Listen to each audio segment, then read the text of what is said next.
मैं प्रिंस कुमार शर्मा आप सबके सामने फिर से प्रस्तुत हूँ पेपर 4 साइंस का पार्ट 1 लेकर।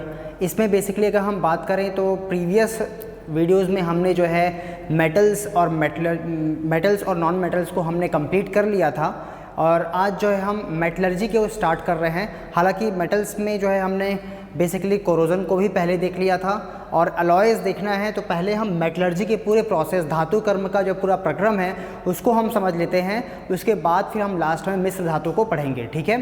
तो हम जो है केमिस्ट्री का सेक्शन देख रहे हैं। केमिस्ट्री के सेक्शन में हमने पहले जो है रासायनिक अभिक्रिया एवं साम्यावस्था, chemical equation and chemical equilibrium हमने ऑलरेडी देख लिया है। इसके अलावा हमने धातुओं और अधातुओं की स्थिति को स्पष्ट कर लिया है। Basically position of metals and non metals in periodic table, ये भी हमने कंप्लीट कर लिया है। और उसके बाद हमने मेटल्स और नॉन मेटल्स की हमने फिजिकल और केमिकल प्रॉपर्टीज, रासायनिक और भौतिक गुणधर्म हमने ऑलरेडी कंप्लीट कर लिया है। आज हम स्टार्ट करने वाले हैं बेसिकली धातु कर्म, जिसको हम मेटलर्जी बोलते हैं। और इसमें हम बेसिकली पढ़ते हैं धातुओं का निष्कर्षण, एक्सट्रैक्शन ऑफ मेटल्स, ठीक है।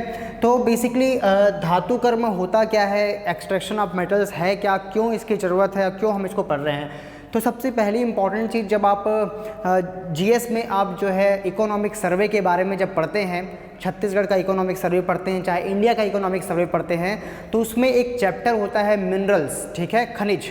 और उस मिनरल्स में आप तमाम अलग अलग प्रकार के मिनरल्स, जिसको हम खनिज बोलते हैं, ओर्स जिसको हम अयस्क बोलते हैं, इनके बारे में पढ़ते हैं। चाहे वो बॉक्साइट हो, ठीक है, क्ले हो और एलेक्जेंड्राइट होते, तमाम प्रकार के अलग अलग, जैसे हेमेटाइट, मैग्नेटाइट, ऐसे करके आप अलग अलग ओर्स के बारे में, खनिज के बारे में आप पढ़ते हैं। तो उसके डेटा पढ़ते हैं कि छत्तीसगढ़ में कितना उत्पादन होता है, कितना उसका रैंक है।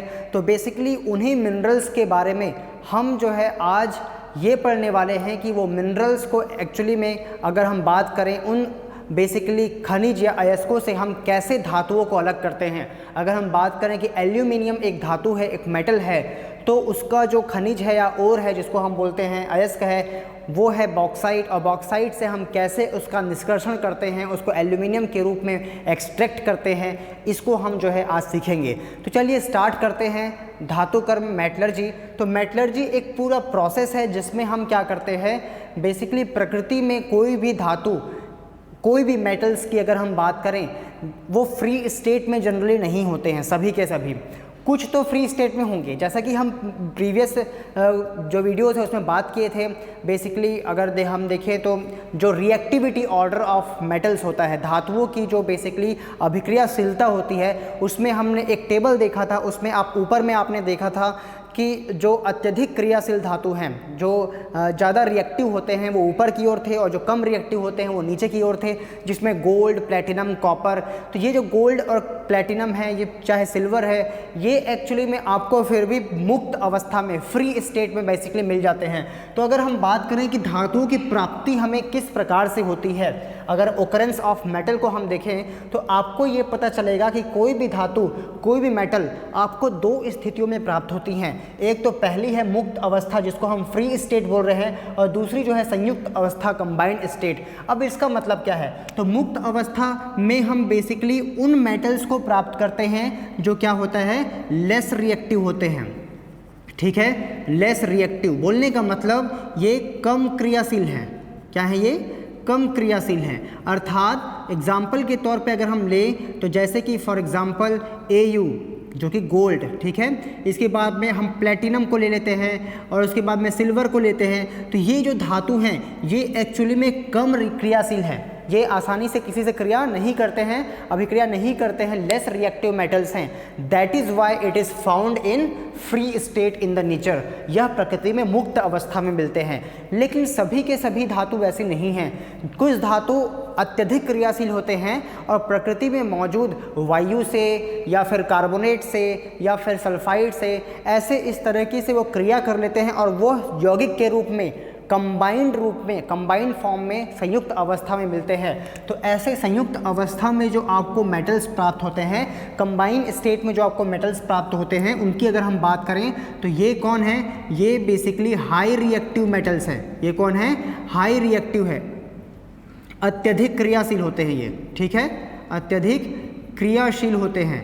एग्जाम्पल के तौर पे अगर हम देखें तो इसमें आप लिख सकते हैं जिंक, एल्यूमिनियम, आयरन, ठीक है, इसके अलावा कॉपर, तो ये सब भी आप जो है इसको लिख सकते हैं कि ये जनरली कंबाइंड स्टेट में आपको मिलते हैं, ठीक है। हालांकि इसमें मैंने मध्यम क्रियाशील धातुओं को भी ले लिया है जो ठीक ठाक क्रिया करते हैं, बहुत ज़्यादा भी नहीं बहुत कम भी नहीं, जैसे कॉपर एग्जाम्पल के तौर पे लें तो ये सबको हमने जो है कंबाइंड स्टेट में ले लिया है कि कॉपर पायराइट और कॉपर सल्फाइड, ऐसे अलग अलग प्रकार के हमको बेसिकली ओर्स या अयस्क देखने को मिलते हैं, ठीक है। तो हमने अभी क्या देखा कि ऑकरेंस ऑफ मेटल, धातु की प्राप्ति हमको किस प्रकार से होती है प्रकृति से, तो ये दो अवस्थाओं में होती है। एक तो अगर हम बात करें मुक्त अवस्था, और इनमें कौन आते हैं, जो लेस रिएक्टिव होते हैं, तो आपको फ्री स्टेट में ये मिल जाते हैं। जबकि संयुक्त अवस्थाएं बोले तो संयुक्त अवस्थाएं बोलने का मतलब है कि ये मेटल ज़्यादा रिएक्टिव हैं, इसलिए ये कार्बोनेट के फॉर्म में, सल्फाइड के रूप में, ऑक्साइड के रूप में ये जनरली आपको प्राप्त होते हैं, और फिर उनसे हमको क्या करना पड़ता है, अलग करना पड़ता है इन मेटल्स को, ठीक है। तो इस पूरे अलग करने की प्रक्रिया को ही हम क्या बोलते हैं, मेटलर्जी बोलते हैं, धातुकर्म बोलते हैं। अभी हम बात करते हैं सबसे इंपॉर्टेंट टॉपिक, और ये 2 मार्क्स का क्वेश्चन में आपको जनरली पूछा जाता है, खनिज और अयस्क में क्या अंतर है। ऐसे मतलब यहाँ से आपको क्वेश्चन जनरली 2 मार्क्स के लिए कई बार पूछ लिए जाते हैं कि खनिज है क्या है, अयस्क क्या है। हम सुनते हैं कि सभी अयस्क खनिज है, सभी खनिज अयस्क नहीं है, ऐसे तमाम प्रकार की हम बातें देखते हैं, उनका मतलब क्या है उसको हम समझते हैं। तो सबसे पहले हम बात करते हैं खनिज और अयस्क की बात करते हैं।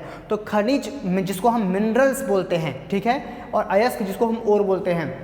तो खनिज की अगर हम बात करें तो ये basically naturally occurring substance of metals basically found in earth crust. अगर हम भूपर्वती में देखें, पृथ्वी के तल के नीचे देखें तो, या खदानों में जब हमको मिलता है, तो जो बेसिकली प्राकृतिक रूप से जो भी हमको पदार्थ मिलता है, प्राकृतिक रूप से जो भी हमको पदार्थ मिलता है, नेचुरली ऑकरिंग सब्सटेंस जो हमको बेसिकली मिलता है अर्थ क्रस्ट में, उसी को हम क्या बोलते हैं, मिनरल्स या फिर खनिज, उनको हम बोलते हैं। लेकिन जब हम बात करते हैं अयस्क की, तो अयस्क एक प्रकार से अगर हम बात करें तो खनिज से ही इसकी डेफिनेशन आती है। अर्थात अगर मैं बोलूं कि भाई अयस्क क्या है या और क्या है, तो अयस्क आर दोज मिनरल्स, ठीक है, इसकी डेफिनेशन में ही मिनरल्स आएगा, आपको ध्यान रखना है। तो ये कन्फ्यूजन आपको नहीं होगा कि कौन सभी अयस्क, बेसिकली हम बोलते हैं सभी अयस्क खनिज है, ऑल ओर्स आर मिनरल्स, ऐसे करके स्टेटमेंट आती है, उसमें कन्फ्यूजन होता है। तो इसमें आपको ध्यान रखना है कि basically those minerals basically use to extract metals economically, जब हमको आर्थिक रूप से, ठीक है, जिनसे हमको आर्थिक रूप से धातुओं को निष्कर्षण फायदेमंद हो। अर्थात जब हम बात करते हैं कि अयस्क जो होते हैं उनसे हम धातुओं का निष्कर्षण क्या कर पाते हैं, इकोनॉमिकली बेनिफिशियल होता है हमारे लिए, अर्थात एक प्रकार से आर्थिक रूप से जो हमारे लिए अच्छा है, जिससे हमको जो है प्रॉफिट मिलता है, उस प्रकार से अगर हम क्या करते हैं, उसको निकालते हैं उस पदार्थों से मेटल्स को, तो उसको हम बोलते हैं अयस्क। मतलब कि जिससे हम इकोनॉमिकली एक्सट्रैक्ट करते हैं जिन मिनरल से, उनको हम क्या बोलते हैं, ओर्स बोलते हैं। अब इसका क्या मतलब है, तो देखो मिनरल्स में भी मेटल्स होते हैं, ओर्स में भी मेटल्स होते हैं, ठीक है। लेकिन मिनरल्स में अगर हम बात करें तो मिनरल्स में जो इम्प्योरिटीज़ होती है, अशुद्धियाँ होती है, वो बहुत ज़्यादा मात्रा में होती है, अमाउंट ऑफ इम्प्योरिटी बहुत हाई होती है, और नंबर ऑफ मेटल्स या अमाउंट ऑफ मेटल्स क्या होते हैं उसमें बहुत कम होते हैं। और अगर हम इनसे मेटल को एक्सट्रैक्ट करें, मतलब मान लीजिए जो और नहीं है लेकिन मिनरल्स हैं, उनसे अगर हम एक्सट्रैक्ट करें तो हमारा निकालने के लिए जो खर्चा होगा, जो हमारा लागत लगेगी, जो उसमें हम पैसे लगाएंगे, वो कहीं ना कहीं जो मेटल हम प्राप्त करेंगे उसके प्राइस से कहीं ज़्यादा हाई होगा। तो हमारे लिए नुकसानदायक है, वो हमारे लिए वो इकोनॉमिकली बेनिफिशियल नहीं है इनसे मेटल एक्सट्रैक्ट करना, ठीक है, सभी से। तो हम क्या बोलते हैं कि हम उन्हीं मिनरल्स से निकालेंगे जिनमें क्या होगा, इकोनॉमिक बेनिफिशियल जो हमारे लिए हो, ठीक है। तो बोलने का मतलब ये है कि सभी और मिनरल्स हैं, लेकिन सभी मिनरल्स और नहीं हैं, आपको ये समझना है, क्योंकि हम सभी मिनरल से इकोनॉमिकली बेनिफिशियली हम जो है क्या कर सकते हैं, एक्सट्रैक्ट मेटल नहीं कर सकते हैं। अगर मैं इसमें एग्जांपल आपको दूं तो आप एल्यूमिनियम का एग्जांपल लेके समझा सकते हैं। एल्यूमिनियम के मान लीजिए हम दो चीज़ों को लेते हैं, एक तो होता है मान लो बॉक्साइट, ठीक है, बॉक्साइट का एग्जाम्पल ले लेते हैं, दूसरा हम ले लेते हैं क्ले, ठीक है। बॉक्साइट जैसे कि छत्तीसगढ़ में आपको मिलता है मेन पार्ट, और जो अगर हम बात करें जो आपका सरगुजा वाली जो बेल्ट है मेन पार्ट के आसपास का, वहाँ पर आपको जो पाट प्रदेश है जिसको हम बोलते हैं, ठीक है, तो वहाँ पर आपको बॉक्साइट मिलता है। तो बॉक्साइट में कौन सा मेटल है अगर पूछा जाए तो एल्यूमिनियम उससे प्राप्त होता है, ठीक है। लेकिन क्ले से भी एल्यूमिनियम प्राप्त होता है, क्ले में भी एल्यूमिनियम मौजूद होता है, लेकिन हम इस्तेमाल किसका करते हैं एल्यूमिनियम एक्सट्रैक्ट करने के लिए, निष्कर्षण करने के लिए बॉक्साइट का, क्ले का नहीं करते हैं। तो बॉक्साइट और क्ले दोनों के दोनों खनिज हैं, मिनरल्स हैं, लेकिन ये दोनों और नहीं हैं। और तो केवल क्या है, एक ही है बॉक्साइट। क्यों बॉक्साइट को हम बोल रहे हैं कि एक अयस्क है और है एल्यूमिनियम का, क्योंकि इससे फ़ायदेमंद सौदा है हमारे लिए, इससे एल्यूमिनियम निकालना ये इकोनॉमिकली बेनिफिशियल है, इससे एल्यूमिनियम एक्सट्रैक्ट करना। तो हम इसको बोलेंगे कि भाई ये हमारे लिए और है, लेकिन ये तो और नहीं है। अर्थात हम यहाँ से निष्कर्ष ये निकाल सकते हैं, कंक्लूजन ये कर सकते हैं कि बॉक्साइट जो है और भी है और मिनरल्स भी है, लेकिन क्ले और नहीं है, ये केवल मिनरल्स है। तो मिनरल्स सारे ओर्स क्या होते हैं, all ores are minerals but all minerals are not ores. सभी अयस्क खनिज होते हैं, लेकिन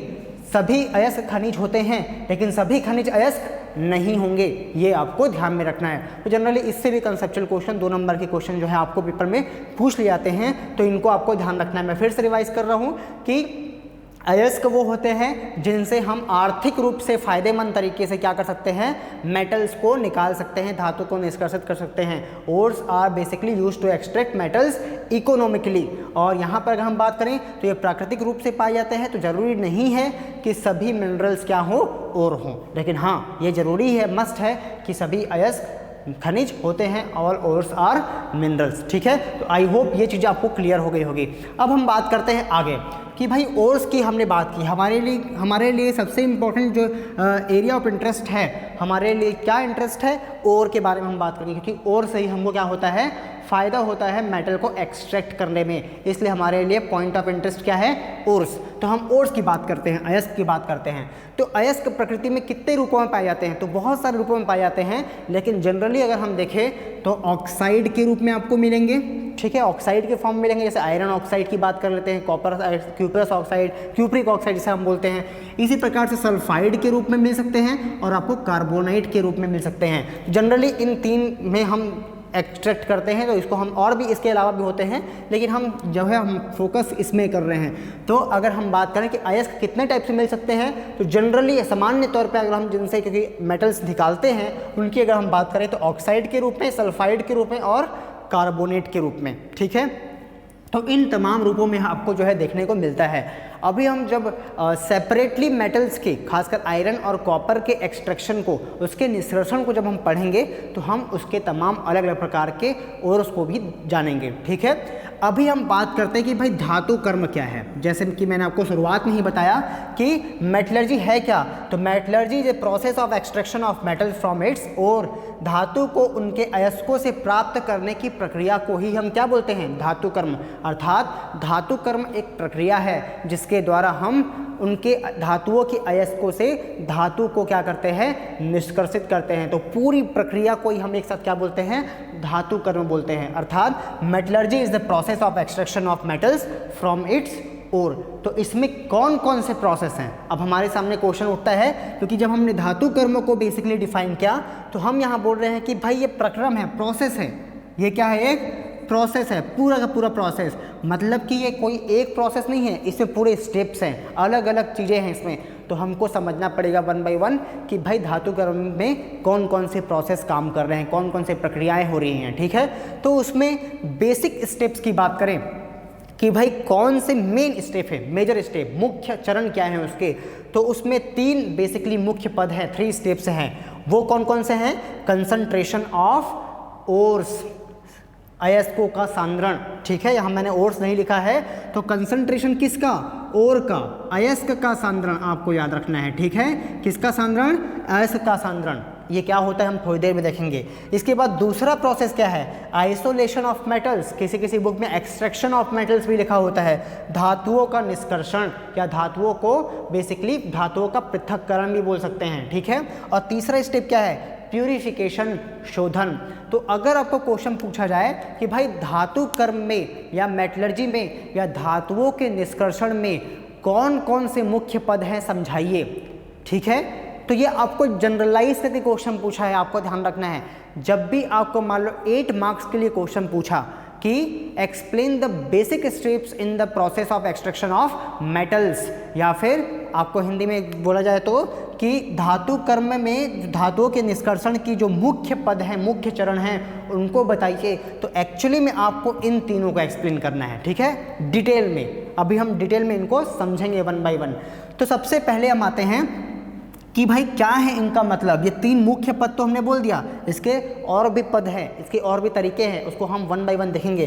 तो पहले तो इन तीनों को हम एक शॉर्ट में समझ लेते हैं कि भाई क्या है, ठीक है। तो सबसे पहले हम बात करते हैं कंसंट्रेशन ऑफ ओर, सांद्रण किसका, अयस्क का सांद्रण।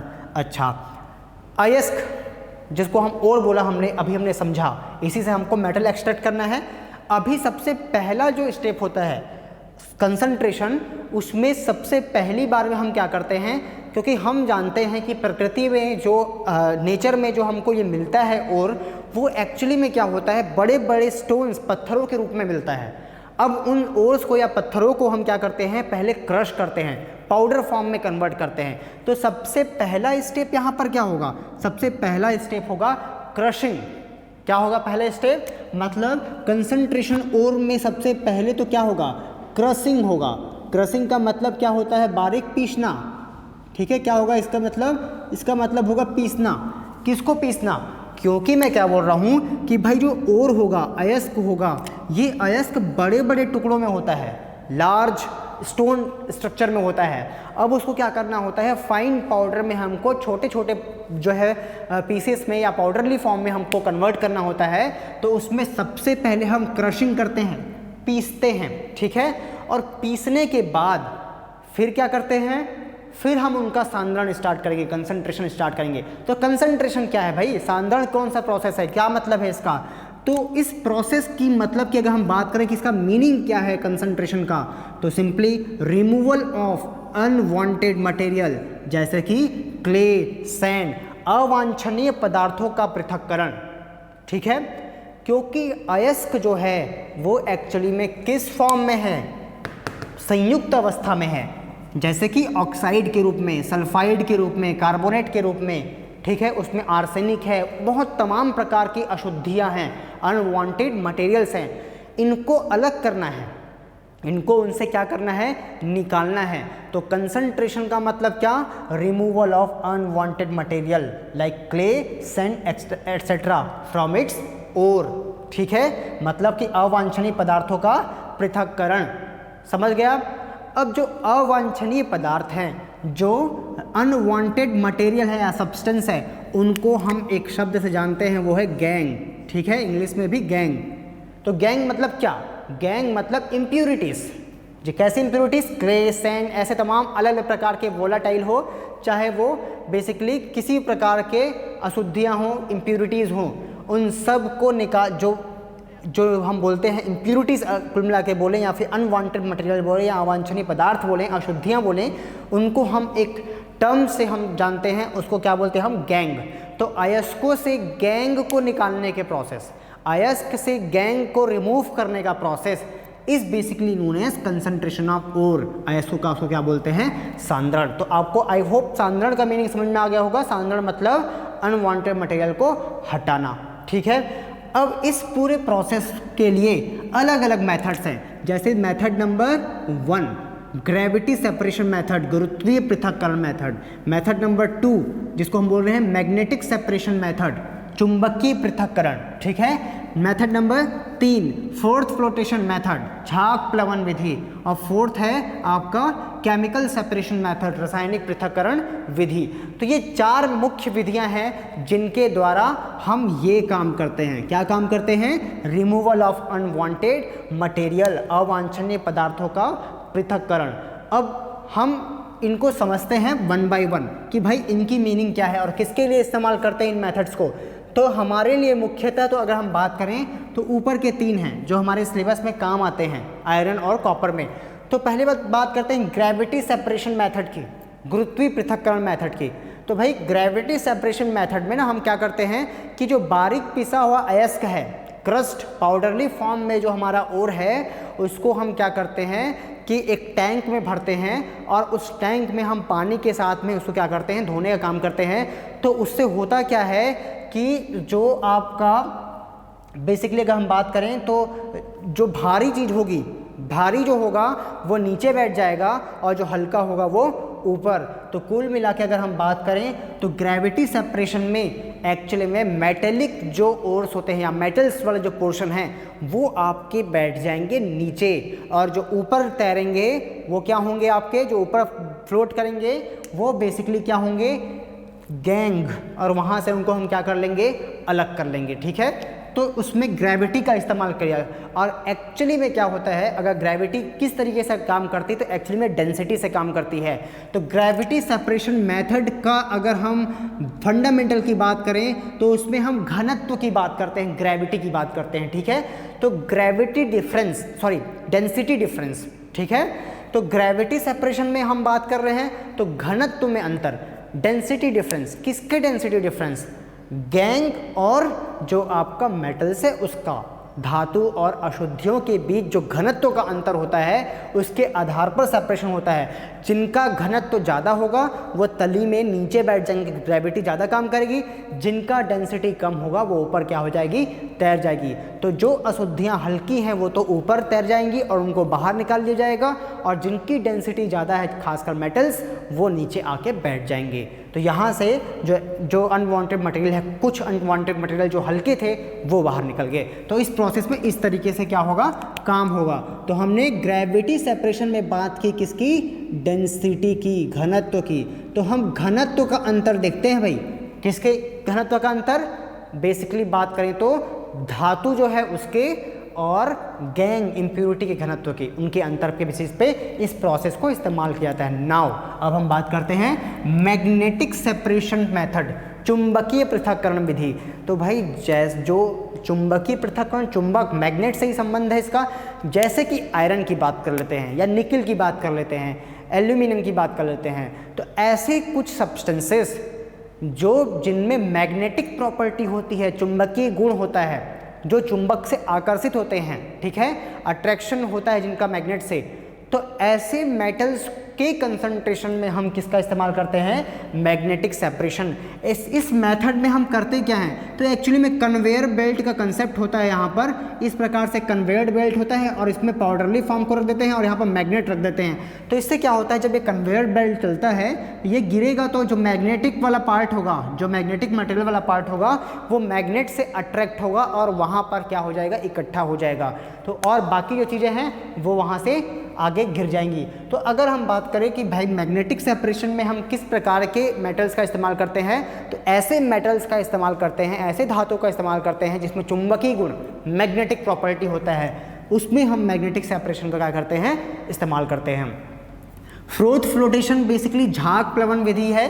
इसमें हम क्या करते हैं कि जो भी हमारा पाउडरली फॉर्म ओर होता है उसमें हम क्या करते हैं, बेसिकली उसको पानी के साथ में पहले मिलाते हैं और फिर हम क्या करते हैं, उसमें कुछ मटेरियल्स डालते हैं। ठीक है, जैसे चीड़ का तेल, ज़ैंथरीन वो हम बोलते हैं, पाइन ऑयल बोलते हैं, तो वो सबको हम इसमें डालते हैं। तो उसकी प्रोसेस को मैं आपको बताऊंगा क्योंकि ये हमारे प्रोसेस में है। कॉपर का जब हम पढ़ेंगे तो वहाँ पर बेसिकली इस प्रोसेस का इस्तेमाल करेंगे, तो मैं वहाँ आपको डिटेल में बताऊँगा। तो अभी हम इसको यहाँ पर छोड़ते हैं, उसको हम बाद में देखेंगे डिटेल में, क्योंकि हमको डिटेल में उसको पढ़ना है। ठीक है, केमिकल सेपरेशन की बात करें तो केमिकल सेपरेशन के लिए हमारे सिलेबस में ऐसा कोई चीज़ है नहीं, क्योंकि बेसिकली हमारे में दिया हुआ है केवल आपका आयरन और बेसिकली दूसरा कॉपर, और आयरन और कॉपर में इस्तेमाल नहीं होता। तो केमिकल सेपरेशन कहाँ इस्तेमाल होता है, जैसे कि लेड हो गया, जिंक हो गया, उन सब में भी जनरली केमिकल सेपरेशन का इस्तेमाल किया जाता है। तो उसमें उसका इस्तेमाल होता है, उसमें सर्टेन केमिकल्स का इस्तेमाल करते हैं, केमिकल्स डालते हैं, और केमिकल डालने के बाद में क्या होता है कि जो इम्प्योरिटीज़ होती है वो उनके साथ में रिएक्ट करती है और उनको फिर एक जो है वो अलग कंपाउंड बना लेती है और उसको अलग कर लिया जाता है, और मेटल का जो हिस्सा रहता है उसको हम क्या करते हैं, आगे फॉरवर्ड कर देते हैं। तो इस प्रकार से जो है इन चारों मेथड से क्या किया जाता है, कंसंट्रेशन ऑफ और अयस्कों का सांद्रण अर्थात अवांछनीय पदार्थों का पृथक्करण किया जाता है, रिमूवल ऑफ अनवांटेड मटेरियल का प्रोसेस को यहाँ पर किया जाता है। ठीक है, तो ये तो हो गया पूरा कंसंट्रेशन ऑफ और जिसकी हम बात कर रहे थे। ठीक है, now moving to the second step, isolation of metals, धातुओं का निष्कर्षण।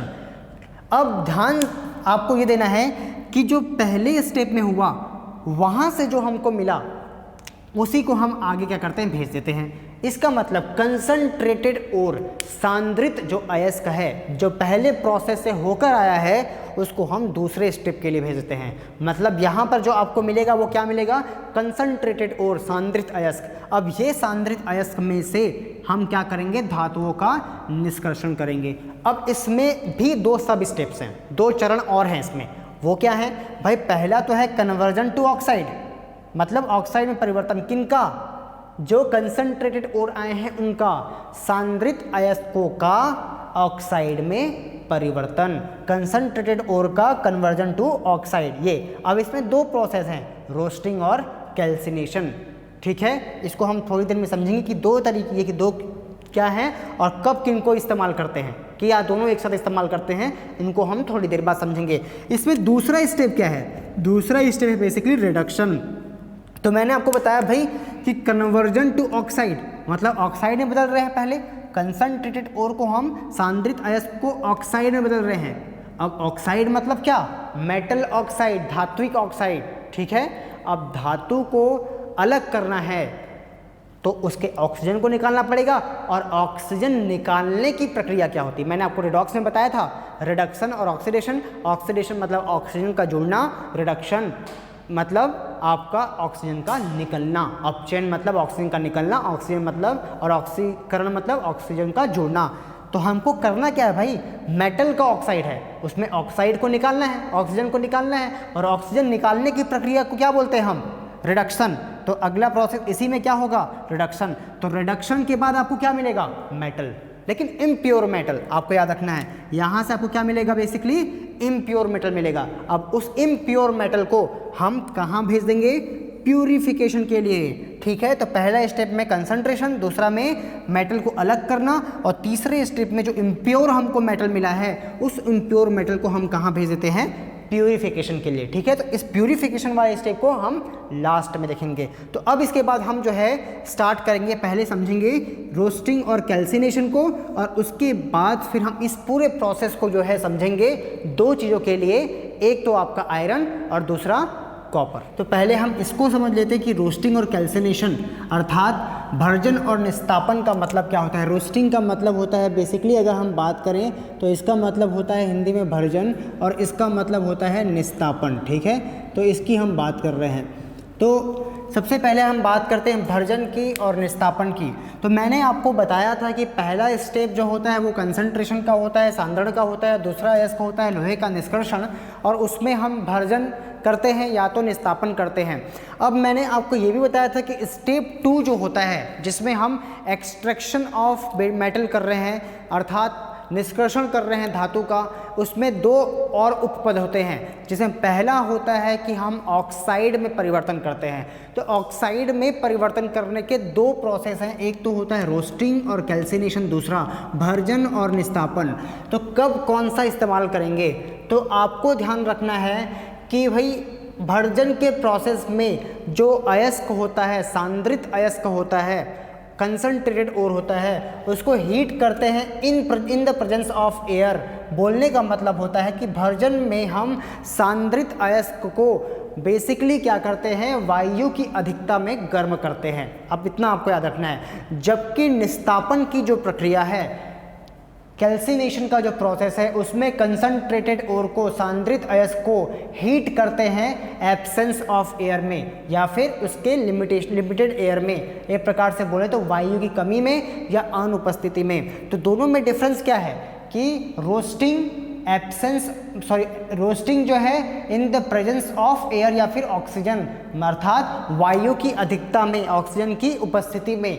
दूसरी बात अगर निस्तापन की बात करें तो ये जो है एब्सेंस ऑफ एयर में हो रहा है, अर्थात वायु की कमी में हो रहा है। तो भाई किसके लिए हम ऐसा कर रहे हैं, क्यों ये अलग अलग प्रक्रिया है, तो आपको ये समझना होता है कि जितने भी सल्फाइड अयस्क होते हैं, कौन से अयस्क, सल्फाइड, अर्थात कोई धातु सल्फर के साथ में मिक्स होकर अगर मिलती है तो हम उसको सल्फाइड और या सल्फाइड अयस्क बोलते हैं। तो ऐसे अयस्कों के लिए, ऐसे ओर्स के लिए हम इस्तेमाल करते हैं रोस्टिंग। ठीक है, अगर हम बात करें बेसिकली क्या, निस्तापन की, तो निस्तापन में हम किसका इस्तेमाल करते हैं, बेसिकली कार्बोनेट जो ओर्स होते हैं उनके लिए हम इस्तेमाल करते हैं निस्तापन या फिर कैल्सिनेशन। अब इम्पॉर्टेंट बात ये कि भाई जैसे आप ये देख सकते हैं कॉपर का एक अयस्क है Cu2S, आप देख पा रहे हैं सल्फर का है, ये सल्फाइड ओर है कॉपर का। अब इससे अगर हमको क्या करना है, मेटल का ऑक्साइड बनाना है, तो उसके लिए हम ऑक्सीजन के प्रेजेंस में इसको हीट करते हैं तो आपको इसका ऑक्साइड मिलेगा।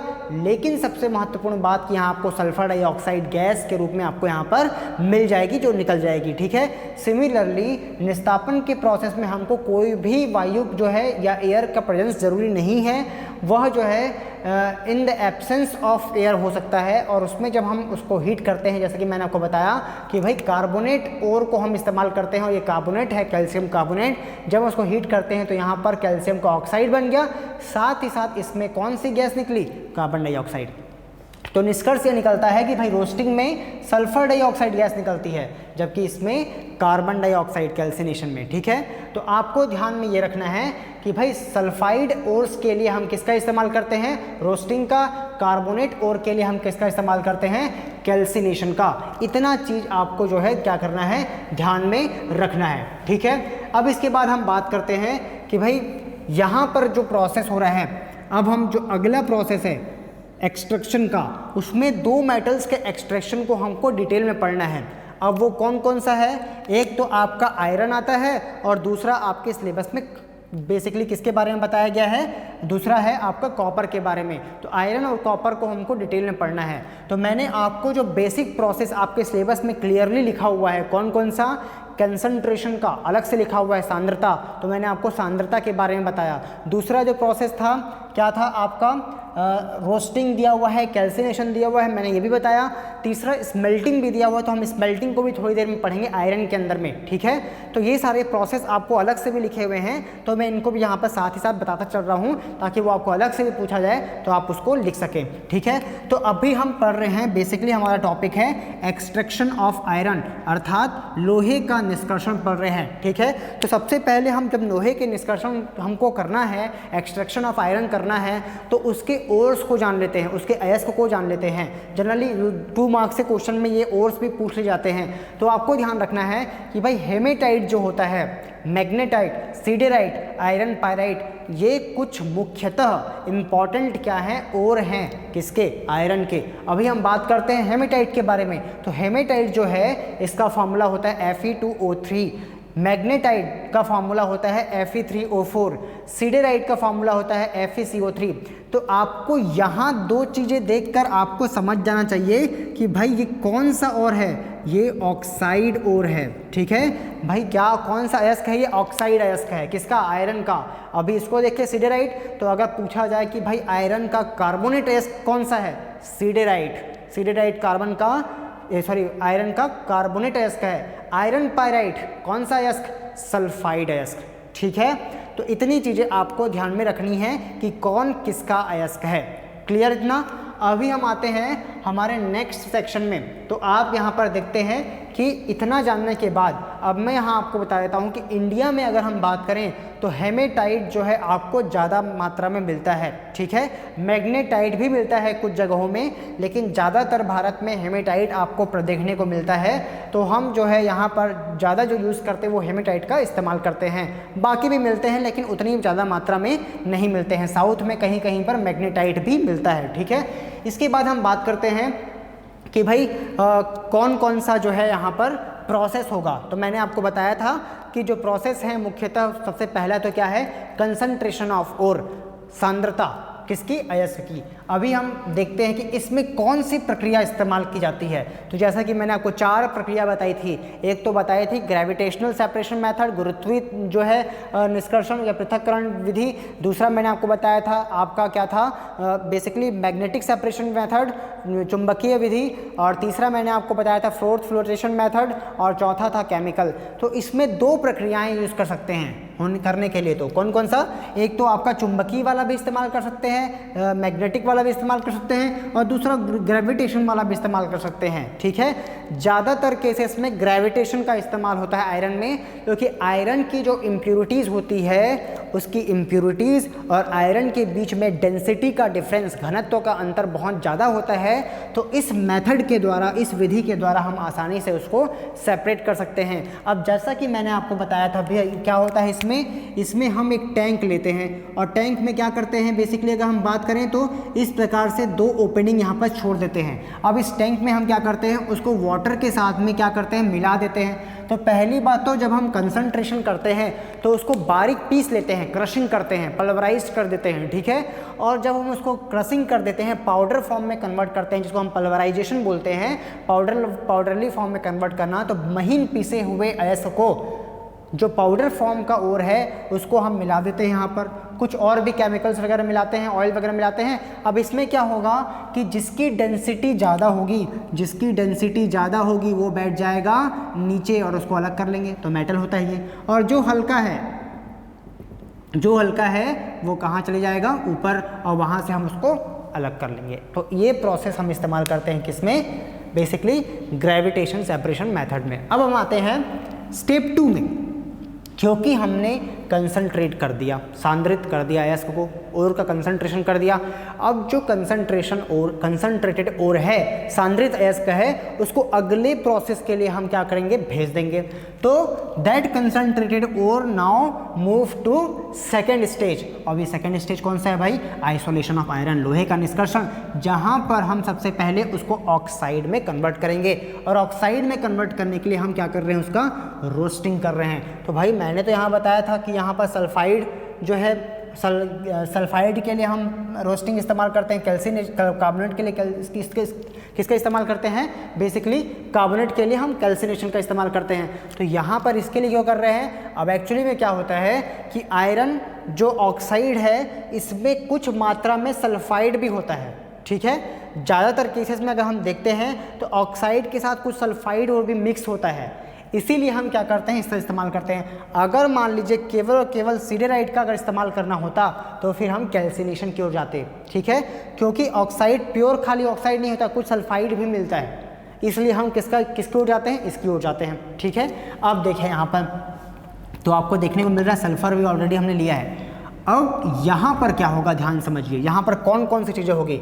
जब हम यहाँ पर रोस्टिंग कर रहे हैं तो ऑक्साइड में कन्वर्ट तो करेंगे, ठीक है, लेकिन सबसे पहले आपको समझना है कि जब हम गर्म करते हैं in the presence of air, तो सबसे पहली चीज़ क्या होती है कि भाई उसका मॉइस्चर कंटेंट, जो नमी है, वो दूर हो जाती है, ठीक है। इसके अलावा दूसरी चीज़ क्या होगा कि जो भी वोलाटाइल इम्प्यूरिटी है, इम्प्यूरिटी बोलने का मतलब क्या, वाष्पशील अशुद्धियाँ जो है, कौन सी अशुद्धियाँ, वाष्पशील अशुद्धियाँ जो है, वो जो है ऑक्साइड के फॉर्म में जो है गैस बनकर क्या हो जाएगी, निकल जाएगी। जैसे कि ऑर्सेनिक मौजूद होता है उसमें, तो ऑर्सेनिक क्या होगा, बेसिकली ऑक्सीजन के साथ में, क्यों, प्रेजेंस ऑफ ऑक्सीजन के साथ में कर रहे हैं ना, तो ये इनके साथ में रिएक्ट करेगा और आर्सेनिक ऑक्साइड बनाकर वह गैस के फॉर्म में निकल जाएगा, ठीक है। वोलाटाइल इंप्योरिटी मैंने आपको बोला, सल्फर जो मौजूद होगा वो सल्फर डाइऑक्साइड के फॉर्म में क्या हो जाएगा, निकल जाएगा। तो इस प्रकार से हमने देखा कि ये प्रोसेस होगा। इसके अलावा और जो है वो क्या हो जाता है, पोरस हो जाता है, सरंध्र, ठीक है, पोरस हो जाता है, जिससे हमको आगे मेटल को एक्सट्रैक्ट करने में आसानी होती है। तो मैंने आपको बताया था कि भाई आइसोलेशन ऑफ आयरन करते हैं तो 2 चीज़ करते हैं किसी भी मेटल का, एक तो ऑक्साइड में चेंज, और फिर उसी ऑक्साइड को क्या करते हैं हम, रिडक्शन, अपचयन कराते हैं। तो अगले स्टेप में स्मेल्टिंग, जिसको हम बोल रहे हैं यहाँ पर आप देख रहे होंगे हम इस स्टेप को बोल रहे हैं स्मेल्टिंग। स्मेल्टिंग का मतलब क्या, स्मेल्टिंग जिसको हम हिंदी में बोलते हैं प्रगलन, ये अलग से भी आपके सिलेबस में लिखा हुआ है प्रगलन, ठीक है।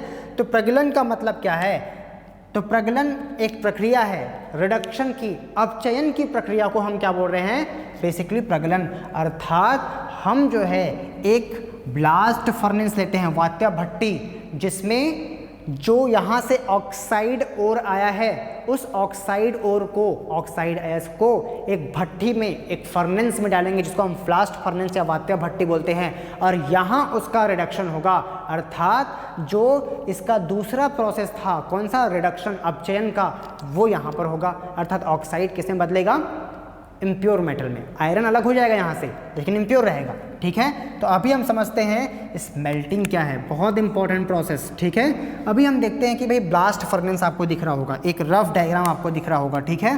तो इसकी अगर हम बात करें तो ये ब्लास्ट फर्नेस है, ठीक है। अभी ये ब्लास्ट फर्नेस वात्या भट्टी में अलग अलग जोन होते हैं। बेसिकली अगर हम बात करें 3 जोन में इसको डिवाइड किया गया है। एक तो आपका होता है क्या बोलते हैं अपचयन क्षेत्र रिडक्शन जोन, ठीक है। दूसरा आपका है धातुमल जोन, और आपका जो तीसरा है उसकी अगर हम बात करें तो उसको दहन या कंबशन जोन बोलते हैं, ठीक है। तो यहाँ पर सबसे पहले अभी मैं आपको समझा रहा हूँ सबसे लास्ट वाले जोन को। देखो एक चीज़ मैं इसके डायग्राम को आपको समझा देता हूँ कि हम क्या कर रहे हैं। इसमें हम कोल को बर्न कर रहे हैं, सॉरी कोक को बर्न करते हैं, ठीक है। कोक कार्बन का और प्योरेस्ट फॉर्म, जिससे क्या होता है, जिसका इम्प्योरिटी जिसमें कम होती है और उसमें टेम्परेचर आपको ज़्यादा मिल पाता है एज़ कम्पेयर टू कोयला जलाने से, ठीक है। तो कोल की बजाय हम क्या यूज़ करते हैं, कोक इस्तेमाल करते हैं, ठीक है। अब यहाँ पर कोक के साथ में लाइमस्टोन, चूने का पत्थर, कैल्शियम कार्बोनेट और साथ में अयस्क, ये तीनों को हम मिक्स कर देते हैं। क्या कर देते हैं, इसको हम मिक्स करते हैं। इसके अलावा इसकी जो लेयर होती है, अंदर में जो लेयर होती है उसमें सिलिकॉन ऑक्साइड की अस्तर लेयर चढ़ा देते हैं, ठीक है। चलो ये तो ठीक है। इसके बाद इसमें 3 जोन मैंने आपको बताया। तो सबसे नीचे का जोन जो है उसको हम बोलते हैं बेसिकली कौन सा, कंबशन जोन। कौन सा जोन बोलते हैं, कंबशन जोन, आपको याद रखना है, ठीक है। इसके बाद जो दूसरा जोन है वो आपका कौन सा है, स्लैग जोन, धातुबल क्षेत्र। और जो तीसरा है, तीसरा आप देख पा रहे होंगे वो कौन सा जोन है बेसिकली अगर हम बात करें तो वो आपका है रिडक्शन जोन, ठीक है। आपको ये चीज़ को ध्यान में रखना है। तो 3 जोन मैंने आपको बताए। कौन कौन से जोन बताया मैंने आपको, एक तो बताया मैंने आपको सबसे पहला अपचयन क्षेत्र रिडक्शन जोन, दूसरा मैंने आपको बताया स्लैग जोन, और तीसरा मैं यहाँ पर बता रहा हूँ दहन क्षेत्र, जिसको हम कंबशन जोन बोल रहे हैं, ठीक है। तो 3 एरिया हैं, सबसे पहली इंपॉर्टेंट चीज़। अच्छा, तो तीनों जोन में टेम्परेचर क्या होगा, अलग अलग होगा। अगर हम बात करें सबसे लास्ट जोन की, मैं पहले उल्टा से बता रहा हूँ आपको, ठीक है, तीसरे से पहले की ओर जा रहे हैं। दहन जो क्षेत्र है इस क्षेत्र को हम बोलते हैं, आप देख लीजिए, कंबशन जोन किसको बोलते हैं, हम इसको बोलते हैं। तो मैं अगर नंबरिंग करूं, यहाँ पर मैंने उल्टी नंबरिंग कर दी है, तो यहाँ आप समझिए नंबर 1 ये है, फिर नंबर 2 ये है और नंबर 3 ये है। आपको ध्यान में रखना है कौन कौन सा। नंबर 1 ये आपका है रिडक्शन जोन, ये आपका है बेसिकली कौन सा, धातुमल क्षेत्र स्लैग जोन, और ये है आपका दहन क्षेत्र कंबशन जोन। तो कंबशन जोन में जो टेम्परेचर होगा अप्रॉक्सीमेटली 2170 केल्विन, या फिर आप मान सकते हैं approximately 1200 degree centigrade, 1200 degree centigrade. इसमें कौन से रिएक्शन होंगे, तो यहाँ पर जो रिएक्शन मैंने यहाँ लिखा हुआ है आप देखिए ध्यान से, ठीक है। अभी सबसे पहले आप समझिए, आप जो मैं समझा रहा हूँ उसको समझिए कि सबसे नीचे के जोन में हम क्या कर रहे हैं। नीचे के जोन में टेम्परेचर बहुत ज़्यादा हाई है, ठीक है। अब इसमें होगा क्या, हम पहले तो वायु का विस्फोट, ब्लास्ट ऑफ एयर करेंगे, क्योंकि जलने के लिए किसी भी चीज़ को किसकी ज़रूरत पड़ेगी, एयर की। तो हम साइड के पाइप से क्या करेंगे, आउटलेट से, इनलेट सॉरी, वहाँ से एयर बहुत बड़ी मात्रा में वहाँ पर भेजेंगे, बहुत, ठीक है। तो यहाँ पर क्या होगा कि जो ऊपर से कोक आ रहा है, ये कोक जैसे ही यहाँ पहुँचेगा ये जलना शुरू होगा, और जब उसका कंबशन होगा, दहन होगा, तो वहाँ पर जो कार्बन मौजूद है वो किस में कन्वर्ट होगा, ऑक्सीजन से रिएक्शन करके कार्बन मोनोऑक्साइड और कार्बन डाइऑक्साइड। तो आपको बस इतना याद रखना है कि कंबशन जोन जो है आपका, यहाँ पर 2 चीज़ें बन रही हैं, एक तो CO और दूसरा क्या, CO2। कैसे बन रहा है, कार्बन ऑक्सीजन से रिएक्ट कर रहा है तो CO2 भी बना रहा है, और क्या बना रहा है, CO भी बना रहा है। क्लियर इतना। तो पहला जो है नीचे के स्टेप को हमने समझा। दूसरे स्टेप में हम समझते हैं कि भाई दूसरे स्टेप में क्या हो रहा है, धातुमल क्षेत्र। धातुमल क्षेत्र जिसको हम बोल रहे हैं, वहाँ पर एक्चुअली में जो कैल्शियम कार्बोनेट है वो कैल्शियम ऑक्साइड और कार्बन डाइऑक्साइड में क्या हो रहा है, कन्वर्ट हो रहा है, ठीक है। और जो कैल्शियम ऑक्साइड है वो सिलिकॉन डाइऑक्साइड के साथ में मिक्स होके धातुमल स्लैग का फॉर्मेशन कर रहा है। अभी इसको थोड़ी देर में बताऊंगा ये क्या है। तीसरा यहाँ पर जो सबसे पहला जिसको हमने बोला है उसको समझ लेते हैं। अब ध्यान से समझिए आप कि भाई ये कार्बन ऑक्साइड क्या है, ये रिड्यूसिंग एजेंट है। क्या एजेंट है, रिड्यूसिंग एजेंट, अपचयन करने वाला जो है पदार्थ है, ठीक है। तो उसको बोलते हैं हम बेसिकली, अगर हम बात करें कि भाई रिड्यूसिंग एजेंट है तो वो क्या करेगा, ऑक्सीजन को किसी से निकालने का काम करेगा, और वही तो करना है हमको। इस पूरी प्रक्रिया में हम क्या चाहते हैं हम आयरन के ऑक्साइड से आयरन निकालना चाहते हैं, और जब आयरन के ऑक्साइड से आयरन निकालना है तो सिंपली आयरन के ऑक्सीजन को अलग करना है, और ऑक्सीजन को अलग करने के लिए हम किसका इस्तेमाल कर रहे हैं? कोक का। कोक क्या करेगा? कोक कार्बन मोनोऑक्साइड में बदलेगा।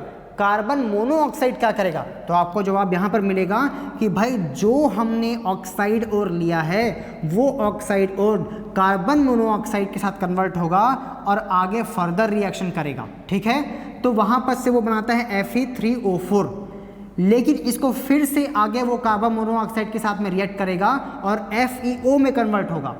कार्बन डाइऑक्साइड निकलती जाएगा, उसका आपको टेंशन नहीं लेना है। ठीक है, आपको इंपॉर्टेंट चीज़ें ध्यान में रखनी है कि भाई ये आयरन जो ऑक्साइड है इसमें कन्वर्ट हुआ, फिर ये जो है किस में कन्वर्ट हुआ? कार्बन मोनोऑक्साइड की मौजूदगी में FeO में, और फिर FeO CO के साथ में मिलकर कन्वर्ट होया किसमें? Fe में। तो अल्टीमेटली यहाँ से ये, फिर इससे ये और इससे ये, आप सब में अगर जाएंगे तो आपको एक चीज़ पता चलेगा कि ऑक्सीजन रिमूव हो रहा है। अच्छा, यहाँ से यहाँ जा रहे हैं तो क्या ऑक्सीजन रिमूव हो रहा है? यहाँ 3 ऑक्सीजन, यहाँ 4 ऑक्सीजन, तो आप समझिए 3 3 9, 3 3 9। ठीक है, और यहाँ पर 4 दूनी 8, एक ऑक्सीजन निकल चुका है। आपको यहाँ पर 4 दिख रहा है, यहाँ पर 3 दिख रहा है, लेकिन सामने भी ध्यान दीजिए कि यहाँ 3 है और यहाँ पर क्या है?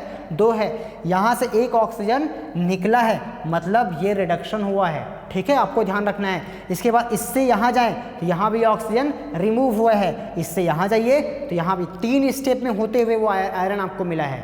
ठीक है, तो ये चीज़ आपको कहाँ मिली?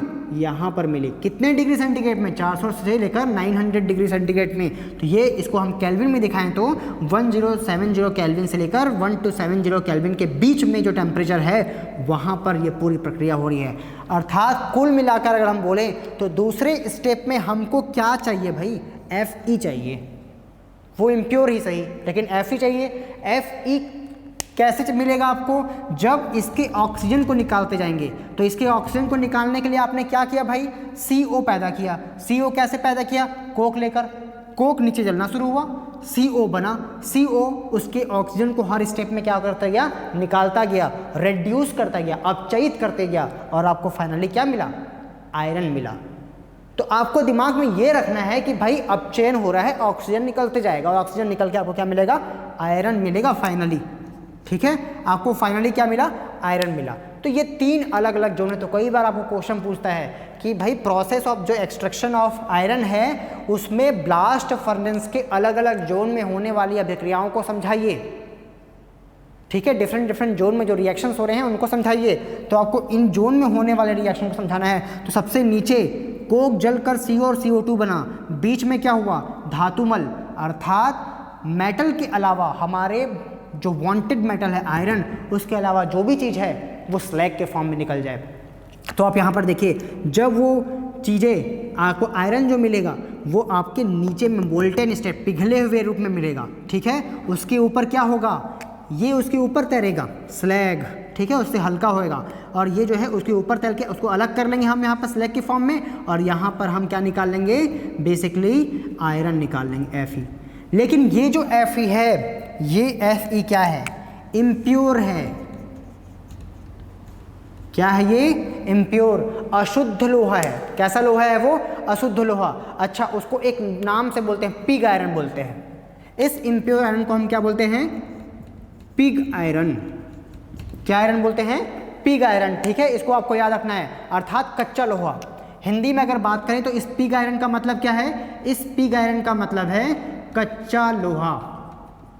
ठीक है, ये भी क्वेश्चन आपको यहाँ से पूछता है कि भाई जो आपको आयरन प्राप्त हुआ किससे? ब्लास्ट फर्नेस से। आफ्टर प्रोसेस ऑफ स्मेल्टिंग, प्रगलन के बाद जो प्रक्रिया हुई उससे जो लोहा प्राप्त हुआ, उससे कौन सा लोहा प्राप्त हुआ? कच्चा लोहा, पिग आयरन। इसमें जो कार्बन का परसेंटेज होता है, इसको हम इम्प्योर बोल रहे हैं ना। इम्प्योर इसलिए बोल रहे हैं क्योंकि इसमें जो कार्बन का परसेंटेज हो रहा है वो 4 से 5%। किसी बुक में आपको 3 to 4 लिखा रहेगा, किसी बुक में 4 to 5% लिखा रहेगा। तो मेनली अगर हम देखें तो एक एवरेज मान सकते हैं 3 से 5% तक जिसमें होता है वो आपका क्या होता है? पिग आयरन, कच्चा लोहा। अब इसी कच्चे लोहे में, पिग आयरन में, अगर आप कोक के साथ मिलाकर थोड़ा और गर्म कर दें, उसको हीटअप कर दें, ठीक है, इसके साथ मिलाकर आप क्या कर दें कि और गर्म कर दें, तो आपको एक और अलग टाइप का आयरन मिलेगा, इसको कास्ट आयरन बोलते हैं। तो अगर इस कच्चे लोहे में हम कोक मिला दें और कोक मिला के गर्म कर दें तो बेसिकली आपको यहाँ से क्या मिलेगा, कास्ट आयरन।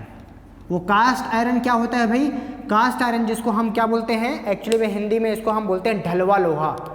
तो कच्चा लोहा और ढलवा लोहा में अंतर अगर पूछा जाए आपको, तो कच्चा लोहा वो लोहा है जो आपको प्रगलन अर्थात वात्या भट्टी से मिलता है, जिसमें 3 से 5% तक कार्बन होता है, ठीक है। लेकिन उसी पिग आयरन या कच्चा लोहा को जिसको हम बोल रहे हैं जो इम्प्योर है, 3 से 5% कार्बन है, उसको जब कोक के साथ गर्म कर देते हैं तो वो बदल जाता है किसमें, कास्ट आयरन में, अर्थात ढलवा लोहा में, ठीक है। और वही ढलवा लोहा जो है जिसको बोलते हैं थोड़ा प्योरेस्ट फॉर्म तो पूरा नहीं, लेकिन इसके कंपैरिजन में तो प्योर होता है, ठीक है, थोड़ा सा, और उसमें जो कार्बन कंटेंट होता है वो 2 से 3% होता है। तो 3 से 5 से घट के कितना हो गया, 2 से 3%। तो इसमें कितना है ढलवा लोहा में 2 से 3% कार्बन, कच्चा लोहा में कितना, पिग आयरन में बेसिकली 3 to 5%। तो ये तो हो गया आपका कौन सा प्रोसेस, आयरन का एक्सट्रैक्शन प्रोसेस। तो चलिए अब आयरन के निष्कर्षण के बाद में, एक्सट्रैक्शन ऑफ आयरन के बाद में हम अगला जो प्रोसेस है वो है हमारा कॉपर का एक्सट्रैक्शन। तो बेसिकली हमारा अगला टॉपिक है एक्सट्रैक्शन ऑफ कॉपर का निष्कर्षण। अब इस टॉपिक में हम जो है सबसे पहले जो है कॉपर के अयस्क के बारे में पढ़ लेते हैं। तो बेसिकली अगर हम बात करें तो आपके सिलेबस में मीन्स के 2 चीज़ों के बारे में डिटेल में पूछा गया है, एक तो basically process of extraction of iron और दूसरा कॉपर का। तो इससे पहले हमने आयरन को देखा, अभी हम समझते हैं बेसिकली एक्सट्रैक्शन ऑफ कॉपर। तो इसमें अगर हम बात करें कॉपर के इम्पॉर्टेंट ओर के बारे में, तो इसमें 3 सबसे मुख्यतः ओर होते हैं, ठीक है। इसमें सबसे पहला जो है वो है क्यूपराइट, जिसको फॉर्मूला है Cu2O। दूसरा है जो है कॉपर ग्लांस, जिसको हम बोलते हैं Cu2S। तो आप देखिए ये है सल्फाइड और सॉरी ये ऑक्साइड ओर है, जो आपका क्यूपराइट है ये आपका ऑक्साइड ओर है। इसके बाद कॉपर ग्लांस बेसिकली ये सल्फाइड ओर है, और कॉपर पायराइट की बात करें तो ये भी क्या है, सल्फाइड ओर है, ठीक है। इसके अलावा भी और भी होते हैं, जैसे मेलाकाइट हो गया, एज्यूराइट हो गया। तो मेलाकाइट और एज्यूराइट से जनरली हम उतना ज़्यादा एक्सट्रैक्ट नहीं करते हैं, मेनली जो एक्सट्रैक्ट करते हैं वो इन्हीं से करते हैं, और उसमें भी सबसे ज़्यादा जो एक्सट्रैक्शन होता है वो क्यूपराइट और कॉपर पायराइट से होता है, इसको आपको याद रखना है।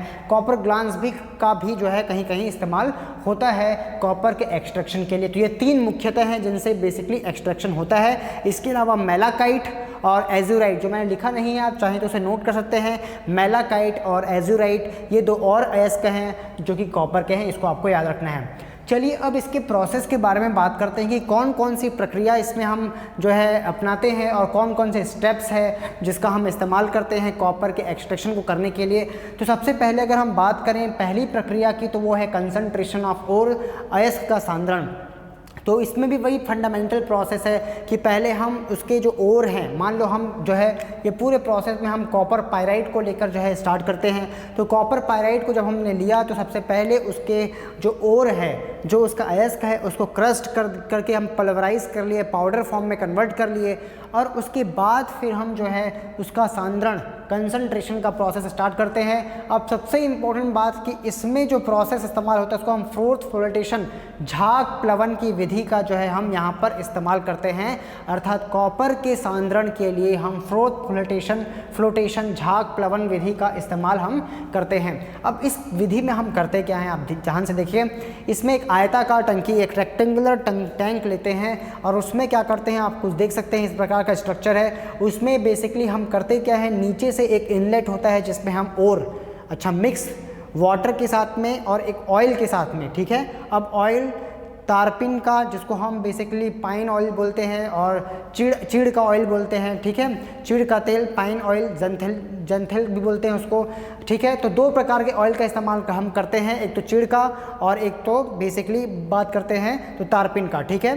तो ये 2 चीज़ें हम इस्तेमाल करते हैं। अब इसमें जो है अब हम क्या कर रहे हैं कि यहाँ से आप देखिए कि एक जो है रोटेटर यहाँ पास होता है, इसको घुमाने का काम करता है, अर्थात उसको मिक्स करने का काम करता है। उसको वहाँ पर जो है एक प्रकार से क्या करेगा कि जैसे ही हम यहाँ से एयर पास करेंगे, यहाँ पर बीच में आप देख रहे हैं ये ट्यूब है, इस ट्यूब को देखिए ध्यान से, यहाँ पास एक ट्यूब है, इस ट्यूब के बीच से जो है यहाँ पास एक रोटर है आप बोल सकते हैं, जिसको विलोडक भी बोलते हैं। और इसमें अगर हम देखें तो साइड में एयर के पास होने के लिए प्रोसेस है। अब करते क्या है कि जैसे ओर और ऑयल को हम मिक्स करके यहाँ पर भर देते हैं, फिर यहाँ से हम एयर पास करा रहे हैं और इसको घुमा रहे हैं एक प्रकार से। तो जैसे ही हम घुमाएंगे तो वहाँ पर क्या होगा, एक प्रकार से झाग पैदा होगा, ठीक है। और उसमें जो झाग होगा, फ्रोथ होगा, उसमें प्योर जो ओर होगा, ओर का जो प्योरेस्ट पार्ट होगा वो ऊपर आ जाएगा, जबकि जो इम्प्योरिटी होगी हैवी होने के कारण से वो कहाँ आ जाएगी, नीचे आ जाएगी। तो इस प्रकार से जो है हम यहाँ पर ऊपर से क्या कलेक्ट कर लेंगे, प्योर ओर को हम जो है फ्रोथ के साथ में कलेक्ट कर लेंगे और उसको फिर ड्राई करेंगे, और जिससे हमको जो है उसका इम्प्योरिटी वाला सेक्शन जो है हमको नीचे मिलके उसको अलग हो जाएगा। तो कंसंट्रेशन में हमने क्या किया, अनवांटेड इम्प्योरिटी को यहाँ पर क्या कर दिया, अलग कर दिया, ठीक है। इसके बाद हम आते हैं अगले प्रोसेस में, जो कि है रोस्टिंग, भर्जन, ठीक है। क्योंकि हम यहाँ पर कौन सा जो है ओर की बात कर रहे हैं, हम सल्फाइड ओर की बात कर रहे हैं। और जब हम सल्फाइड ओर की बात कर रहे हैं तो सिंपली कौन सा प्रोसेस इस्तेमाल होगा, रोस्टिंग का प्रोसेस इस्तेमाल होगा। अब रोस्टिंग का जो प्रोसेस है ये अगर हम बात करें तो ये क्या होता है, प्रेजेंस ऑफ एयर में होता है। कौन से एयर में होता है, प्रेजेंस ऑफ एयर। बोलने का मतलब क्या है कि ऑक्सीजन या वायु की उपस्थिति में ये प्रोसेस होगा, ठीक है। और सल्फाइड ओर के लिए होता है। तो जैसा कि मैंने आपको बताया कि हम कॉपर पायराइट को लेकर जो है यहाँ पर एक्सट्रैक्ट कर रहे हैं, तो हमने कॉपर पायराइट को यहाँ पर लिया और जैसे ही रोस्टिंग में कंसंट्रेटेड जो ओर था, जो यहाँ से हमको ओर मिला, उसको हमने आगे प्रोसेस कर दिया रोस्टिंग में। तो रोस्टिंग में हुआ क्या कि क्या करते हैं, अगले प्रोसेस में हम ऑक्साइड्स में कन्वर्ट करते हैं। अब कॉपर हमारा है, एक्सट्रैक्ट करना है, तो यहाँ से जो भी हमारा ओर प्राप्त हुआ है, अयस्क प्राप्त हुआ है, उसको अल्टीमेटली हमको किस में कन्वर्ट करना है, ऑक्साइड में कन्वर्ट करना है, ठीक है। तो ऑक्साइड में कन्वर्ट करने के लिए यहाँ प्रोसेस है। तो ऑक्सीजन है, ऑक्सीजन रिएक्ट होगा।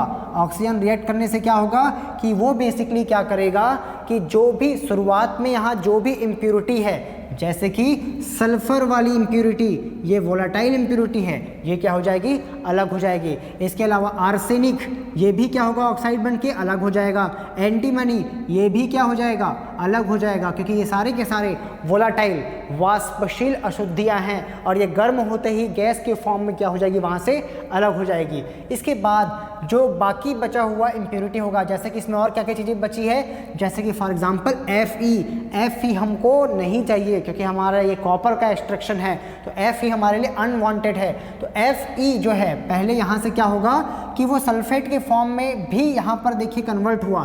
तो यहाँ से कॉपर पायरेट जो है पहले तो सल्फेट के फॉर्म में कन्वर्ट हुआ और यहाँ पर आयरन का भी सल्फेट के फॉर्म में क्या हुआ, वहाँ से वो अलग हो गया। अब ये जो है FeS जो है, यहाँ से S ऑक्सीजन के साथ रिएक्ट करके क्या बन जाएगा, SO2 बन के क्या हो गया, वो अलग हो गया।